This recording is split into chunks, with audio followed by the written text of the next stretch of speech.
An area investment broker is accused of draining another retirement plan, leaving an elderly couple picking up odd jobs to make ends meet. The Fox 5 I-Team's Dana Fowle sat down with the pastor who's telling his story for the very first time. Dana. And you know, the first time we told this story, we went to Rabun County and we met a woman who was out hundreds of thousands of dollars. Well, this time we drove up to Blue Ridge to meet Freddie Thomas. He retired from a big company with a 401k, but now he finds himself juggling jobs like a man just starting out.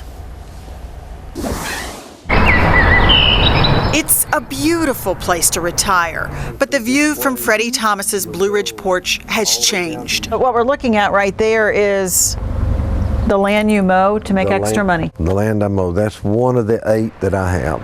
I'm looking out over a job. At 67, this once retired salesman is back at work. I pastor a church.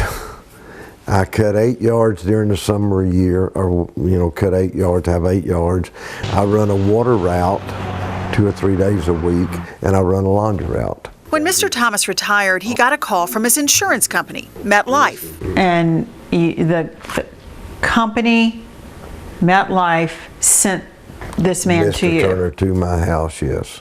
Yeah, I'd never met him till they sent him. Winston Wade Turner. He worked at the time for MetLife Securities, and he was an investment broker. And according to this recently filed lawsuit, on Mr. Turner's recommendation, this retiree rolled over more than $121,000, putting it in a high-risk variable annuity. I put my trust in MetLife because of him being the representative. Winston Wade Turner moved his clients' money around a lot and moved jobs. According to regulatory records, Mr. Turner left MetLife and moved to Pruco Securities. Said he could now write for Pruco, never telling me that he was no longer with MetLife. So he was none the wiser. On the face of it, nothing had changed really. He was still getting a monthly check. What the Blue Ridge pastor didn't know was that his financial advisor was recommending something regulators call twisting. His attorney, Jason Doss, says this is when a broker sells an investment over and over again.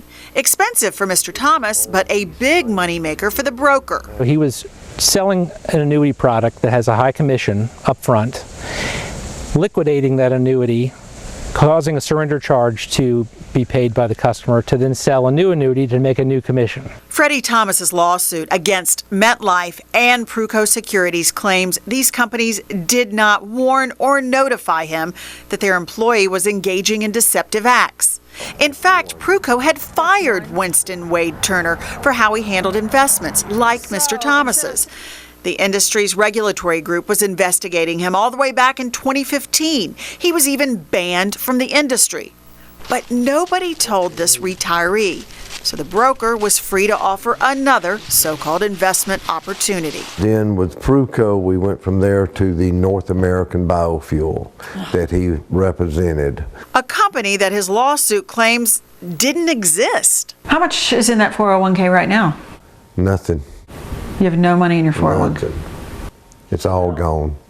In Rabun County, 73-year-old Wanda Dye makes a nearly identical claim in her lawsuit. She's out close to $1 million. The last time Freddie Thomas heard from his broker was in a text. I have not. I will follow up. And it's the first time his parishioners are hearing of this. While helping others manage pain, he has kept this to himself. Because I don't want them to feel sorry for me. Why are you talking about it now? Because I want people to know if he's still out there doing this, that they can, know ahead of time.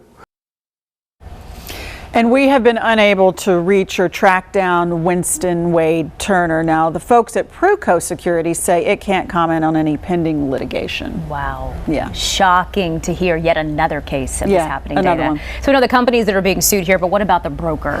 Well, the lawyer for both the families say that they're not sure where he is at this point, so they haven't been able to press any sort of criminal charges or anything like that. We do know this, that Mr. Thomas and Ms. Dye say about a year ago, the FBI visited them and said that their investment broker was under investigation. They say this was the first time they'd had any idea there was even a problem. Again, that was about a year ago.